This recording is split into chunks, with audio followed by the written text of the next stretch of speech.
Família Chota Chame, sejam bem-vindos. Aqui estamos de novo, com vontade de espalharmos, de contribuirmos, de pormos um fragmento naquilo que é a cultura Choco. Por favor, compartilhe e se subscreva ao nosso canal. Assim todos nós estaremos ajudando a nossa cultura a chegar a mais pessoas que ainda não a conhecem. E o provérbio de hoje é o seguinte: Musuku keshikumana hakena. Musuku keshikumana hakena. A tradução: quem é alto não precisa subir no morro de Salalém, não precisa subir numa elevação para que seja visto.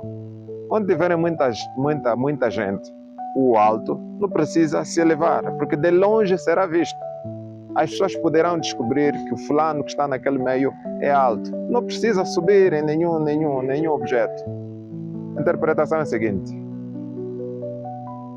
você não precisa fazer nada para que as pessoas saibam que você está ali. Em outras palavras, você não precisa exaltar-se. Você não precisa falar sobre as suas qualidades, sobre as suas habilidades. Você não precisa abrir a boca para dizer quem você é.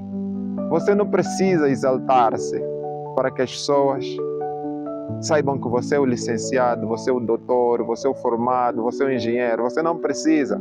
As pessoas saberão. Porque quem é, não precisa falar dele. Quem sabe? Porque quem tem conhecimento, porque quem tem habilidade, porque quem é superior aos outros naquele meio, ele será visto sem necessidade de abrir a boca. Não fale de si.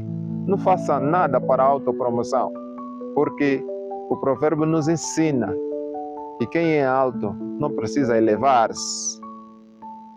Tenha calma, seja humilde, e as pessoas saberão, por via disso, que você é o tal. Musuku keshikumana hakena. Esse é o nosso provérbio de hoje. Espero terem gostado.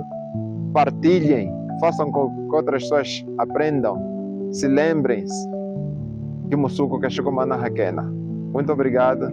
Sigam-nos Chota Chame no YouTube, no Facebook, no Instagram e no TikTok. Masaku Troco. Até já.